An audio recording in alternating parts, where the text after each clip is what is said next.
అందరికీ దేశనాతి దండం. ఇవాళ మంచి మంచి ముచ్చట్లయితే పట్టుకొచ్చినా ఇంకా షూరి చేద్దాం ఫాన్రీ. ముందుగా అయితే హెడ్లైన్స్. 14 ఏళ్ల బాలికపై ఆటో డ్రైవర్ అరాచకం, రావణ్పై కేసులు, పోతున్నాయి ఫ్యూజులు. జూదం తెచ్చిన యుద్ధం, ఇక జైలుకే సిద్ధం.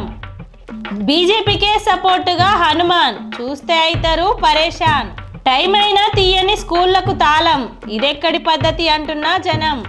కొత్తగా ప్రైవేటు ఎమ్మెల్యే షూరి చేసిండు హవా సోషల్ మీడియాలో బానే.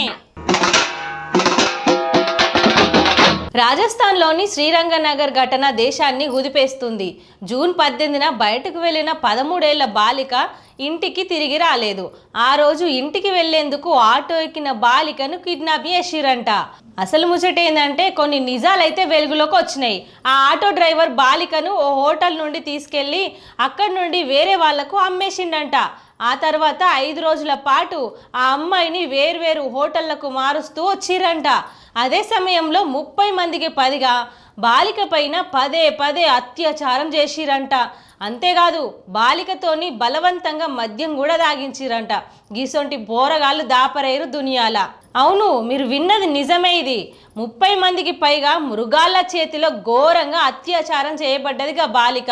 పోలీసులు జరిపిన ఒక భారీ ఆపరేషన్ ద్వారా జూన్ 22న బాలిక సురక్షితంగా అయితే బయటపడింది. ఆటో డ్రైవర్తో పాటు పలువురు నిందితులను ఇప్పటికే అరెస్ట్ అయితే చేసిరు. మిగిలిన వారి కోసం కూడా గాలింపు చేస్తున్నారు. ఈ కేసుతో సంబంధం ఉన్న పలు ఓటర్లనైతే అధికారులు కూల్చేసిర్రు. అంతేకాదులా హ్యూమన్ ట్రాఫికింగ్ ముఠా నెట్వర్క్ను ఛేదించడాన్ని సిట్ ఏర్పాటైతే చేసింది. ఆటో డ్రైవరు ఏదో క్షణంలో ఆ బిడ్డను ఎత్తుకెళ్ళలేదు. ఈ ట్రాఫిక్ రాకెట్ను ఎవరో నడుపుతున్నారో వాళ్ళని అనుమానిస్తున్నారు బాగానే. ఒక సాధారణ ఆటో డ్రైవర్ కిడ్నాప్ చేసిన అమ్మాయిని ఎక్కడికి తీసుకెళ్లారో అంత ఖచ్చితంగా తెలిసిందంటే అధికారులు కళ్ళ ముందే ఆ ముఠా చేసే ఆకృత్యాలు బహిరంగంగా జరుగుతున్నాయని అర్థమవుతుంది. ఈ దేశంలో నమోదైన అత్యంత దారుణమైన ఘోరమైన నేరాల్లో ఇదొకటి. ఈ ఘోరంలో పాల్పంచుకున్న ప్రతి ఒక్కరిని గుర్తించి కఠినంగా శిక్ష పడేలా చేయాలని జనాలైతే అనుకుంటారు. నేను కూడా అయితే అనుకుంటున్నా. గిసొంటి పోరగాళ్ళు దునియాల మస్తు మంది మోపైరు. కృష్ణా జిల్లా గన్నవరం అదనపు జూనియర్ సివిల్ జడ్జి కోర్టులో సంచలన తీర్పు అయితే ఇచ్చిరు. ఊపా చట్టం కింద దేశద్రోహం కేసు నమోదైన ప్రముఖ యూట్యూబర్ సోషల్ మీడియా యాక్టివిస్ట్ ప్రశ్న రావణ్ బచ్చలకూరి జోసెఫ్ కు కోర్టు 14 రోజుల జ్యుడిషియల్ రిమాండ్ విధించింది. ఈ నేపథ్యంలో భద్రతా కారణాల దృష్ట్యా పోలీసులు ఆయనను నెల్లూరు సబ్ జైలుకు తరలించారు. కరీంనగర్లో జరిగిన దారుణ ఘటన ఒకటి చెప్తా ఇనురి. ఆన్లైన్లో జూదానికి అలవాటు పడి 4 లక్షల అప్పుల్లో మునిగిన 21 ఏళ్ల డిగ్రీ విద్యార్థి దినేష్ రెడ్డి పని ఇస్తానని 55 ఏళ్ల కూలి మహిళ లక్ష్మిని నమ్మించి తీసుకెళ్లి బంగారు నగలు దోచుకొని బావిలో దోచేసిండు. మహిళను చంపాలని ఆమెను పట్టుకున్న తాడు కత్తిరించిన ఆమె మోటార్ వైపు పట్టుకొని 21 గంటలు బావిలోనే పోరాడింది. స్థానిక రైతులు ఆమెను గమనించి రక్షించిరంట. మహిళ వాగ్మూలం మేరకైతే పోలీసులు అన్ని డీటెయిల్స్ అయితే తీసుకున్నారు. ఆ విద్యార్థిని అరెస్టు చేసి దొంగిలించిన నగలు స్వాధీనం చేసుకున్నారు. ఆన్లైన్లో జూదానికి అలవాటు పడిన యువకులు నేరాలకు పాల్పడుతున్న సమస్యలు, ఇలాంటి ఘటన ఎన్నో చూస్తున్నాం మనం దునియాల. బీజేపీ ఎన్నికల ర్యాలీలో హనుమంతుడి వేషం వేసిన ఒక కళాకారుడు బీజేపీ లాంఛనాలు అలంకరించిన వాహనం చుట్టూ నృత్యం చేస్తూ కనిపించిందంట. సాఫ్రాన్ రంగు స్కార్ఫ్లు ధరించి నాయకులు దీన్ని చూసి నవ్వుతూ ఆనందిస్తూ దృశ్యాలు ఇప్పుడు సోషల్ మీడియాలో వైరల్ అవుతున్నాయి. హిందూ భక్తులు ఆగ్రహం కూడా వ్యక్తం చేస్తున్నారు.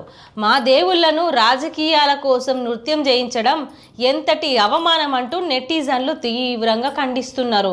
కర్మ ఎప్పటికీ మర్చిపోదని, ఇలాంటి చర్యలకు ఫలితం తప్పకుండా ఉంటుందని హెచ్చరికలు అయితే చేస్తున్నారు. BJP national president Nitin Nabin కూడా ర్యాలీ రోడ్ షోలో హనుమంతుడి వేషంలో ఉన్న ఒక వ్యక్తి బీజేపీ జెండా పట్టుకొని నృత్యం చేసిండు. ఇది ఉత్తరప్రదేశ్ లక్నోలో జరిగిన ఈవెంటు. ఈ ఈవెంట్ మొత్తం కూడా సోషల్ మీడియాలో దుమారం రేపుతుంది. యాదాద్రి జిల్లా చౌటుప్పల్లో ప్రభుత్వ పాఠశాలల్లో నిర్లక్ష్యం బట్టబయలైంది. పాఠశాల తెరవకపోవడంతో రోడ్డుపైనే వేచి ఉన్న విద్యార్థులు గిదెక్కడ చోద్యం అని అందరూ వింతగా చూస్తున్నారు.